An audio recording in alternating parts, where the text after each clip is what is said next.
in today's video, I am going to be talking about the core pillars of product research. Now, there's a lot of content on YouTube around product research.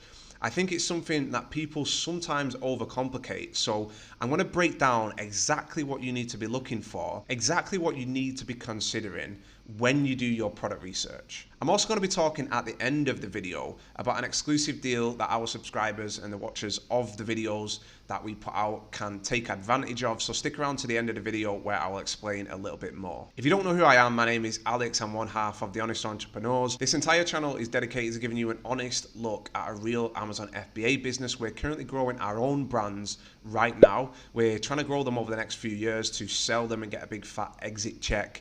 If you're into that thing, like, subscribe, and all that jazz, you know what to do. All right, so let's get into it. Let's look at the key pillars of product research, right? These are the things that you need to always be considering when you're doing it. So the first one is demand. You need to be checking that there's sufficient demand. Now, this one might seem obvious, but I still see people getting this wrong.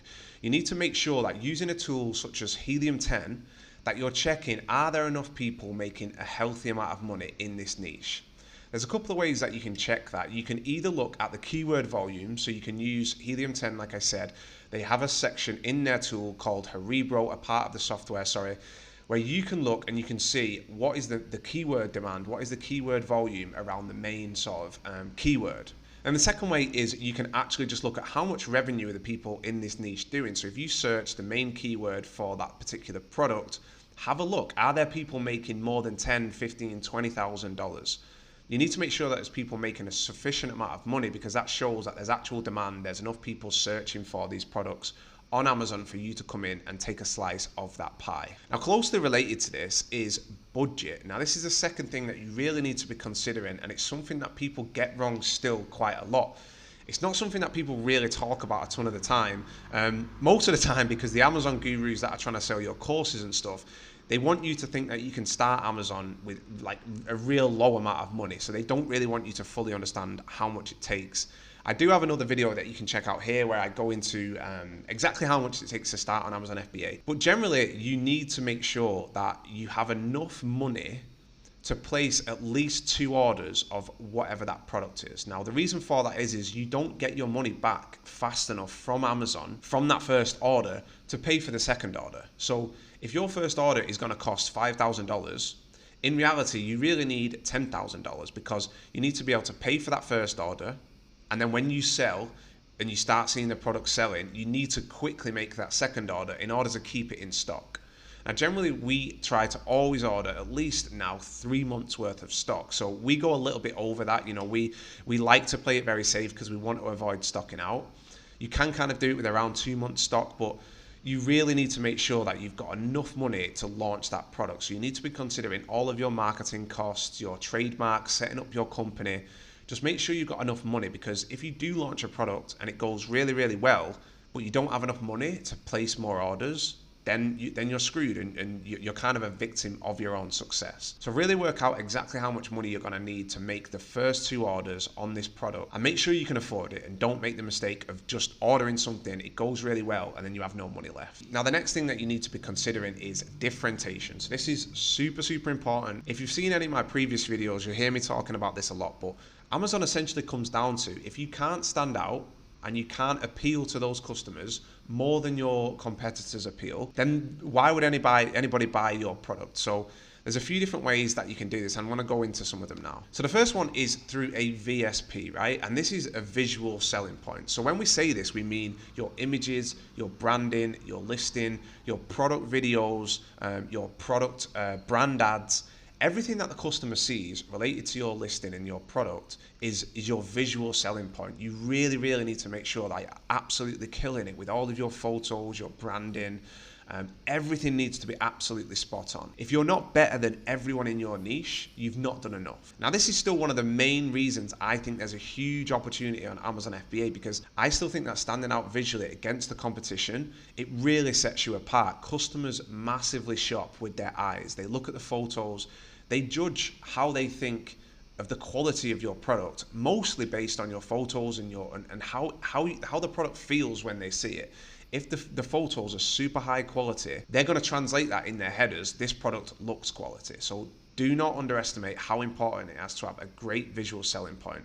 Being able to stand out when people are searching. If I type in something and I need to be able to see something stand off the page so that I click it and I go on and buy. So then we move on to what I like to call actual differentiation. Now this is really like customizing the actual product. Now, the holy grail of Amazon FBA is if you can do both of these things together. If you can visually stand out, so you have a great visual selling point, and then you can also stand out by actually customizing and improving the product, then you've won Amazon. You're gonna have success if you do those two things together. Now, sometimes it's very difficult to actually customize the product. Sometimes it's really expensive. For example, if you're trying to make a plastic product and you want to completely change it, you're going to have to pay for the plastic mold, which sometimes is expensive. But other product types like textile products that are made from like leather, just different materials, perhaps you can upgrade the material, you can change the stitching. There are things that you can do with those types of products that are quicker and easier and generally quite cheap. So you really need to be thinking, how can I customize this product? How can I stand out? How can I stand out visually so that people are going to look at my product against 10 other listings and 10 other products and they're going to say, I want this one. If you can't answer the question of why somebody would buy your product over your competitors, if you don't look better visually and you don't have actual differentiation and you've not really improved the product, you're going to really struggle. And I've seen it happen. I've done it myself when I very first started on Amazon. You just launch the same thing as everyone else. It looks the same. It functions the same. People just go and they buy the one that's either the cheapest or has the most reviews. So this is super important when you're doing your product research, is think about this all the time. If you see something, it's got good demand, the next question you need to ask yourself is, how can I stand out? How can I stand out against the competition? The next thing is ROI and margin. Now this one might seem obvious. Okay, we need to get 30% margin on whatever we're looking at. I've heard that 1,000 times in all of the other YouTube videos that you watch, but it's kind of not really true, and there's something that people always miss out. Now, what they miss is that it's not your gross margin and your gross ROI, it's your net ROI and your net margin. So what you need to be considering is all of these costs. You need to be considering your PPC, your returns, your FBA fees, your general marketing. You need to make sure that you're considering all of these things to work out what your actual ROI and your gross margin and your net margin, is. So when I sell the product, how much money do I actually get back into my bank account? If that number isn't high enough, and we generally aim for at least 90 to 100% net ROI, if you're not getting 100% of whatever you pay for that product back, you're really going to struggle to grow. You're going to struggle to reinvest those profits in new products, and it's just going to be really difficult. Generally what happens is, like I said, people will say you need to get around 30% margins. But what happens after you've spent money on PPC, after people have returned the product, that 30% margin, it drops to 15% and then 10%. And we've seen it happen with our earlier products where you think you're doing really well, you're selling a lot of products, but the actual amount of money that you get back from Amazon is tiny. And what it means is you can't buy new products, you can't reinvest, you're basically just kind of breaking even and treading water. So really don't underestimate how important it is to make sure you know what your net ROI is. Consider all of your costs so that you have a healthy margin that affords you to grow the business. Now the next thing is the opportunity to scale. Now again, this is something that I see people really not talking about, and they kind of miss this out, is from the very beginning, you need to be thinking, if I launch this one product, where am I going to go? What else am I going to launch under the same brand and the same niche? So if you really want to grow a big business and you want to grow a big brand that you can go on and sell in the future, the way to do that is to think about this from the very beginning. You want to be thinking about the brand that you can create. If you're going to launch one product, what are the next 5 products that I can potentially launch to build a real brand? Now, people often forget about this because everybody gets so hyped up with that first product, and they don't really think any further than that. They just think, well, I'm going to launch this and then I'll figure the rest out after that. But if you really want to grow, like I said, a big business, you have to be thinking about this from the very beginning. So you need to be thinking of the roadmap of products. You need to be thinking, will I need to order these things from different suppliers? It really helps if you can order everything from the one supplier and you just scale, you add more variations, you add more styles, sizes. All of this thing is super useful for when you're trying to scale a real Amazon FBA business. So don't underestimate this one. Think about it from the beginning. How am I going to grow this brand and this business from the very beginning after this first product? All right, so let's summarize these points so you don't forget them, right? So a product is a yes if there is enough demand if you can afford to launch it, so if your budget affords you to be able to launch it, you can stand out, so you can differentiate the product, whether that's visually or by actually customizing the product. It's in a niche with opportunity to scale, so I know I can move sideways, I can add variations, I can make more than one product opportunity within this niche and this brand. And then your net ROI after all of your costs is 90%, at least 90%.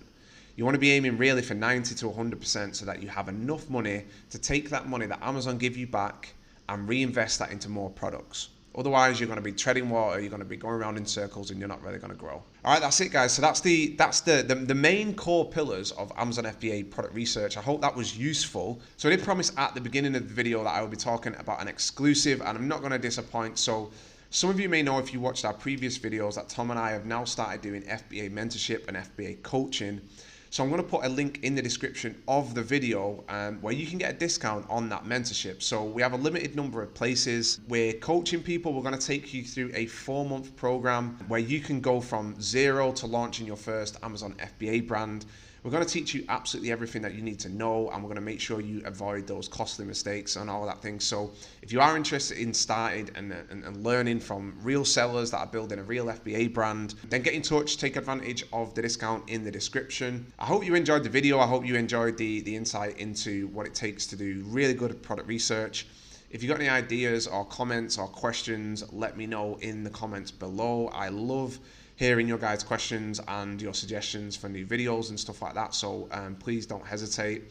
If you're not subscribed, what are you waiting for? Come on, hit that subscribe button. But if not, I will see you in the next video. Catch you later.